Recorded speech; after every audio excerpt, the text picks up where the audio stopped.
నమస్తే తెలుగు వన్ న్యూస్కి స్వాగతం. సుగాలి ప్రీతి హత్య కేసు, అది హత్య ఆత్మహత్య అనే విషయంలో ఇంకా క్లారిటీ లేకపోయినా హత్య అని తల్లి అంటుంది కాబట్టి సరే హత్య కేసు అనే అనుకుందాం. ఆ విషయంలో ఇప్పుడున్న కూటమి ప్రభుత్వం కూడా నిన్న సిబిఐకి అప్పగిస్తూ నిర్ణయం తీసుకుంది. సిబిఐకి అప్పగించడమే సుగాలి ప్రీతి కేసుకి లేదా ఆమెకి జరిగిన ఆ తల్లిదండ్రులకు జరిగిన అన్యాయానికి న్యాయం జరిగినట్ట. 2019లో వైసీపీ ప్రభుత్వం అధికారంలోకి వచ్చిన తర్వాత సిబిఐకి అప్పగించింది.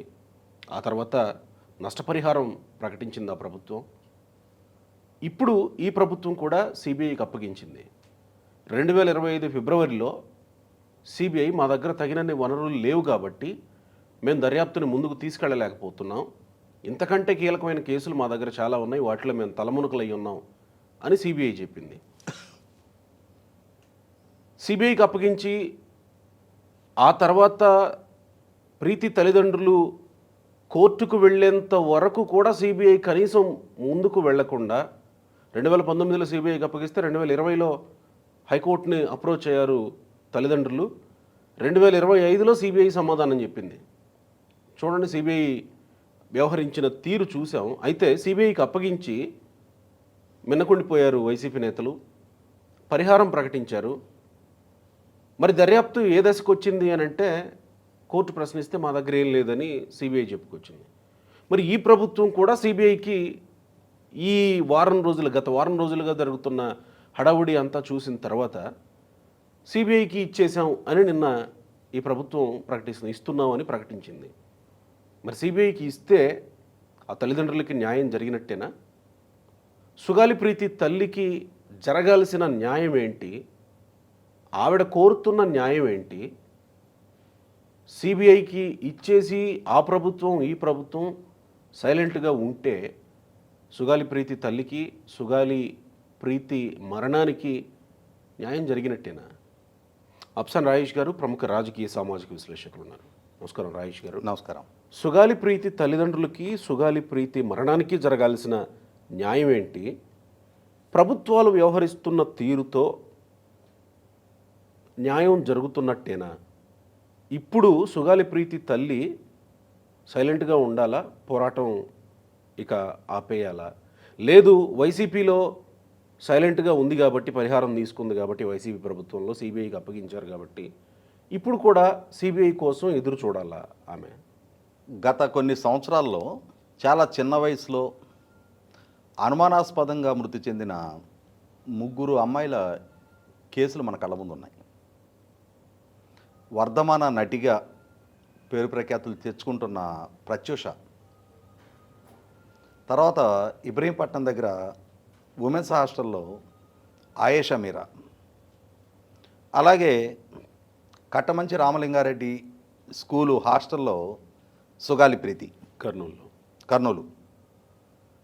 ఈ 3 మరణాలకు సంబంధించి ఇవి ఏ విధంగా సంభవించిన మరణాలు?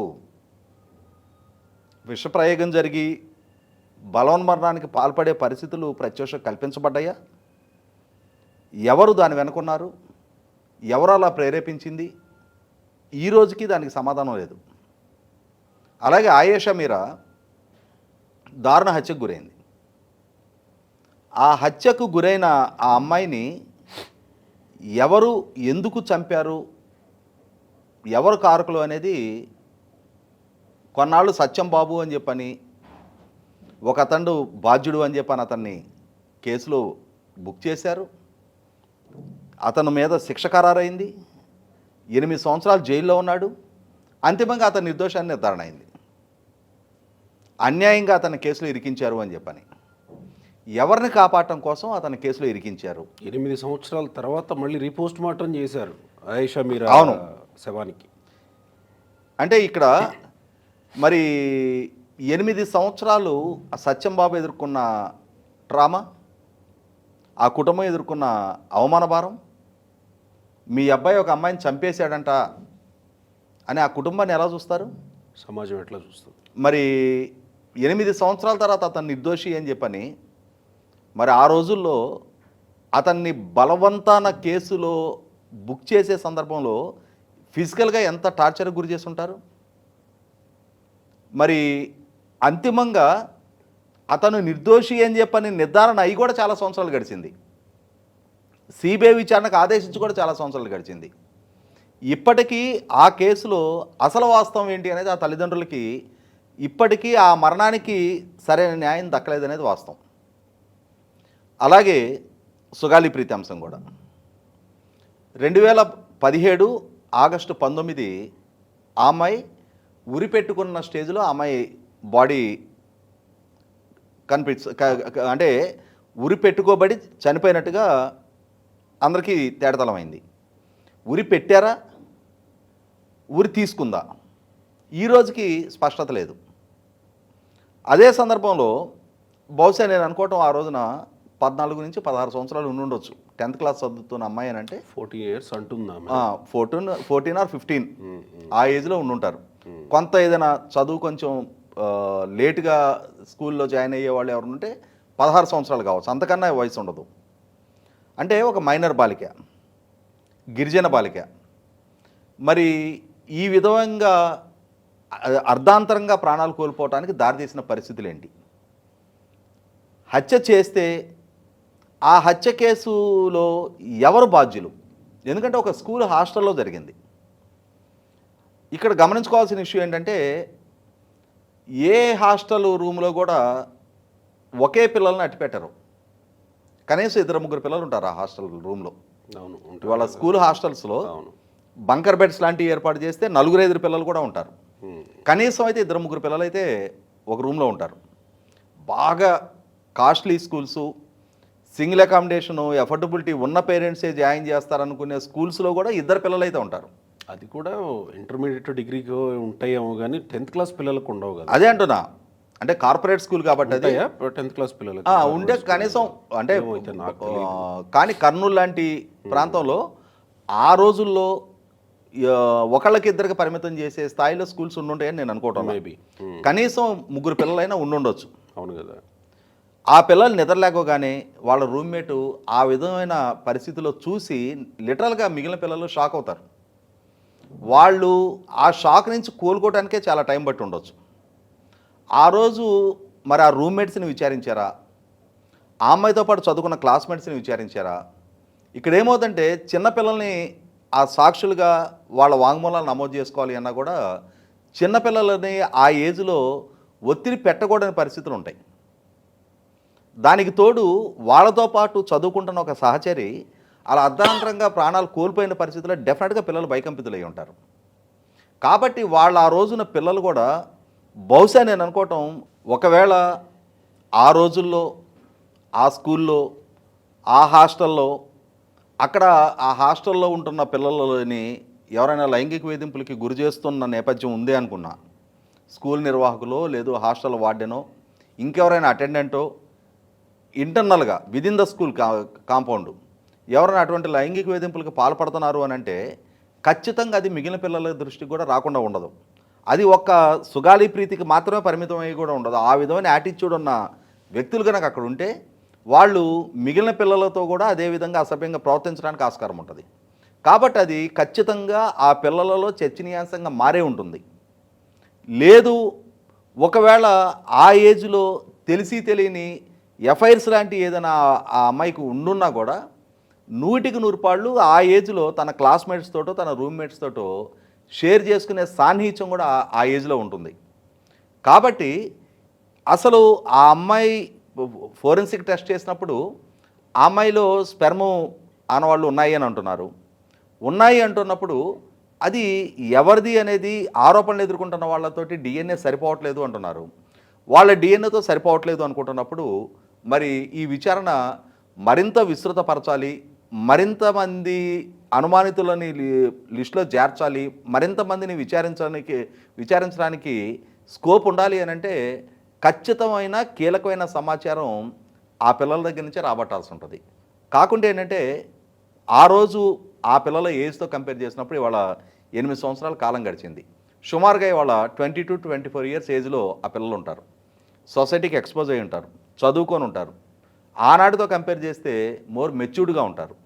ఇప్పుడైనా సరే తమ సహచరి ఒక విద్యార్థినికి జరిగిన తమ రూమ్మేటో తమ క్లాస్మేటో ఇటువంటి మరణాన్ని అంత చిన్న ఏజ్లో పొందిన నేపథ్యంలో వాళ్ళకి ఆ రోజుల్లో ఏదైనా సమాచారం తెలిసినా ఆ సమాచారాన్ని ధైర్యంగా వెల్లడి చేయలేని పరిస్థితిలో డెఫినెట్గా సమయం సందర్భం వచ్చి ఒకవేళ అమ్మాయికి ఏదైనా న్యాయం చేసే అవకాశం కనుక దక్కితే ఇప్పుడైనా ఆ సమాచారాన్ని షేర్ చేసుకోవాలనే ఆలోచన ఆ పిల్లల్లో ఉంటుంది. కాబట్టి అక్కడి నుంచి విచారణ జరపాల్సిన అవసరం ఉంటుంది. అదే సందర్భంలో సిబిఐ విచారణకి ఆదేశిస్తే ఆ కుటుంబానికి న్యాయం జరిగినట్టే అంటే ఆదేశిస్తే న్యాయం జరిగినట్టు కాదు. సిబిఐ విచారణ జరిగితే అసలు మూలాలేంటి అనేది శోధిస్తే ఏ కారణం వల్ల ఆ అమ్మాయి చనిపోయింది, ఆ అమ్మాయి ఏదైనా ఇష్యూతోటి భయకంపితురాలే చనిపోయిందా, ఎవరైనా బెదిరిస్తే చనిపోయిందా, లేదు ఆ అమ్మాయి ఆత్మహత్య చేసుకోవడానికి ఎవరైనా ప్రేరేపించారా, లేదు ఎవరైనా హత్య చేసి ఆ అమ్మాయిని ఆత్మహత్యగా చిత్రీకరించారా, ఈ దిశగా ఆ మూలాల్లోకి వెళ్ళి విచారణ చేసి అసలు సిసల బాధ్యుల్ని దోషులుగా చట్టం ముందు ఎక్స్పోజ్ చేసి ఆ రోజు ఆ అమ్మాయికి న్యాయం జరిగినట్టుగా మనం ఎక్స్పోజ్ చేయగలిగితే ఆ రోజు ఆ అమ్మాయి మరణానికి ఆ అమ్మాయికి కానీ ఆ కుటుంబానికి కానీ ఆ తల్లి చేస్తున్న పోరాటానికి కానీ న్యాయం జరిగినట్టుగా మనం భావించాల్సి ఉంటుంది తప్ప ఉత్తగా ఆదేశాలు ఇస్తే ఆదేశాలు 2020 ఫిబ్రవరిలోనే జగన్మోహన్ రెడ్డి గారు కూడా సిబిఐ విచారణకు ఆదేశించారు. కానీ ఆనాటి నుంచి ఈనాటి దాకా సిబిఐ విచారణకు ఆదేశించిన తర్వాత సిబిఐ ఎందుకు విచారణ చేయటం లేదు, సిబిఐ ఎందుకని ఈ కేసు టేకప్ చేయడంలో చొరవ చూపటం లేదు, ఎందుకని అసలు సిసలు దోషుల్ని వెంటాడి పట్టుకునే ప్రయత్నం సిబిఐ నుంచి జరగటం లేదు అని చెప్పని ఆ రోజే జగన్మోహన్ రెడ్డి గారి ప్రభుత్వం కనుక కొంత చిత్తశుద్ధితోటి ఆ సిబిఐని కనుక పర్సూ చేస్తున్నట్టయితే సిబిఐ వాళ్ళు ఒకవేళ మాకున్న కేసుల బడ్డెన్ వల్ల మేము సిబ్బందిని కేటాయింపు చేసుకోలేకపోతున్నామని చెప్పని ఒకవేళ వాళ్ళ వైపు నుంచి నిరాసక్తత వ్యక్తం చేసినా కూడా అవసరమైతే ఆ రోజు కేంద్ర ప్రభుత్వంతో ఉన్న సాన్నిధ్యం దృష్ట్యా కేంద్ర ప్రభుత్వ పెద్దలతోటైనా సరే మాట్లాడి సిబ్బందిని కేటాయింపు చేసుకొని నైపుణ్యం కలిగిన సిబ్బందితోటి అనుభవంతో ఆ కేసుని విచారణ చేసి ఆ కేసుని క్రాక్ చేయడానికి ఆస్కారం ఉండుండేది. కానీ ఇవాళ ఆ రోజు జగన్మోహన్ రెడ్డి గారి ప్రభుత్వం కూడా ఒక కంటితుడుపు ఆదేశాలు ఇచ్చింది. ఇవాళ ఈ ఎన్డీఏ కూటమి ప్రభుత్వం కూడా పార్వతి గారు పవన్ కళ్యాణ్ గారి మీద ఎక్కువ పెడుతున్న విమర్శల నేపథ్యంలో ఈరోజు ఎన్డీఏ కూటమి ప్రభుత్వం కూడా ఎన్నికలకు ముందు తాము చేసిన వాగ్దానానికి అనుగుణంగా సిబిఐ విచారణకు ఆదేశాలు ఇవ్వడం జరిగింది. కనీసం ఇప్పుడైనా సరే గతంలో జగన్మోహన్ రెడ్డి వైపు నుంచి జరిగిన పొరపాట్లు జరగకుండా ఇప్పుడు ఎన్డీఏ కూటమి ప్రభుత్వం సిబిఐ వారిని సంప్రదించి వారు ఇమ్మీడియట్గా కేసు విచారణ టేకప్ చేసి ఆ విచారణ మూలాల్లోకి వెళ్ళి అసలు సిసల బాధ్యులు ఎవరనేది నిర్ధారణ చేయాల్సిన అవసరం ఉంది. ఎందుకంటే ఇక్కడ ప్రతి కుటుంబాన్ని నుంచి పిల్లల్ని వాళ్ళ హాస్టల్స్కి పంపిస్తూ ఉన్నారు, మగపిల్లలైనా ఆడపిల్లలైనా. ఈ మధ్యకాలంలో క్యాంపస్లో కొన్ని ఆత్మహత్యల సంఘటనలు వింటూ ఉన్నాం మనం. అవి ఆత్మహత్యల లేదు వాళ్ళు ఆత్మహత్య చేసుకోవడానికి అక్కడ సంఘటనలు పరిస్థితులు పరిణామాలు ప్రేరేపిస్తున్నాయా కాదు నిజంగా ఏదైనా అగాత్యం చేసి వాళ్ళని హత్య చేస్తున్నారన్న అంశం ఇవాళ ఒక ప్రశాంతకంగా ప్రతి తల్లిదండ్రి ముందు మా పిల్లవాడిని మేము చాలా ప్రేమగా చూసుకున్నాం, మంచి కెరీర్ కోసం మంచి చదువు కోసం అని చెప్పని మా స్తోమతని మించి కూడా మేము ఖర్చు పెట్టి వాళ్ళని చదివించాలనే ఉద్దేశంతో ఆ క్యాంపస్లకు పంపిస్తున్నాం. కానీ అక్కడ వాళ్ళు ఈ విధంగా బలవన్మరణానికి పాల్పడే ఒత్తిడి మా వైపు నుంచి అయితే ఏం జరగటం లేదు అని చెప్పని తల్లిదండ్రులు కూడా ఫీల్ అవుతూ ఉన్నారు. మరి ఆ చదువు అందుకోలేక న్యూనతాభావంతో ఆ పిల్లలు ఆత్మహత్య చేసుకుంటున్నారా, లేదు ఇప్పుడు ఈ అమ్మాయి బలవన్మరణానికి పాల్పడిందా హత్య గావింపబడిందా అనేది క్రాక్ అయితే అంటే అది గనక ఛేదించగలిగితే ఈ మరణం వెనుకున్న ఈ అసలు నిజాలు కూడా వెలికి తీయబడితే ఈ మధ్యకాలంలో జరుగుతున్న చాలా మరణాలకు సంబంధించి కార్పొరేట్ కాలేజీల్లో హాస్టల్స్లో జరుగుతున్న ఆత్మహత్యల గురించి మనం వింటూ ఉన్నాం. వాటి గురించి కూడా ఒక నిర్ధారణకు రావడానికి ఆస్కారం ఉంటుంది. అదే సందర్భంలో ఏ తల్లిదండ్రులైనా సరే తమ బిడ్డల భవిష్యత్తు కోసం తాము కన్నా తమ బిడ్డలు మెరుగైన జీవన ప్రమాణాలు అందుకోవాలనే ఉద్దేశంతో తాము రెక్కల ముక్కలు చేసుకొని తమ పిల్లల్ని మెరుగైన చదువుల కోసం హాస్టల్స్కి పంపిస్తూ ఉన్నారు. ఆ పంపించిన ప్రాంగణంలో అది వాళ్ళ ప్రాణాలకు ముప్పు తీసుకొచ్చే పరిస్థితులకు దారి తీయకూడదు. అలా దారి తీయకుండా ఉండాలి అని అంటే 100% ఈ సుగాలి ప్రీతి మరణం వెనుకున్న అసలు సిసలు మిస్టరీని ఛేదించాల్సిన బాధ్యత సిబిఐ మీద ఉంది. అలా చేయించాల్సిన బాధ్యత కూడా పాలకుల మీద ఉంటుంది. అప్పుడు పార్వతి గారి కుటుంబానికి న్యాయం దక్కినట్టు అవుద్ది. ఈలోపు ఆమె కూడా రాజకీయ పార్టీల ప్రలోభాలతోటి రాజకీయ పార్టీల చేత రాజకీయ ప్రేరేపితమైన స్టేట్మెంట్లు ఇవ్వకుండా అలా రాజకీయపరమైన స్టేట్మెంట్లు ఇచ్చినప్పుడు డెఫినెట్గా ఆమె సమస్య పట్ల సానుభూతి కన్నా కూడా ఎవరి మీద అయితే ఆమె ఆరోపణ చేస్తూ ఉందో వాళ్ళ స్కిన్ కాపాడుకోవడానికి వాళ్ళు తిరిగి ప్రత్యారోపణ చేస్తారు. అది ఇష్యూ పొలిటిసైజ్ అవుద్ది. ఇష్యూ అసలు దాని ఇంటెన్సిటీ దెబ్బతింటది. కాబట్టి ఆమెకు డిమాండ్ చేసిన విధంగా ప్రభుత్వం విచారణకు ఆదేశించింది. ఆ విచారణ ఎలా జరుగుతుంది ఏంటి అనేది, ఆ విచారణకు సంబంధించి ఆమె దగ్గర ఏదైనా సమాచారం సేకరింపబడి ఉంటే, ఇక ఆమెకు దృష్టికి ఏదైనా అనుమానాస్పదమైన ఎవరి గురించైనా సమాచారం అందుంటే వాటిని విచారణ సంస్థకు అందించి విచారణ వేగవంతం కావడానికి సహకరిస్తే వీలైనంత త్వరితగతిన ఆ అమ్మాయికి న్యాయం దక్కడానికి ఆస్కారం ఉంటుంది.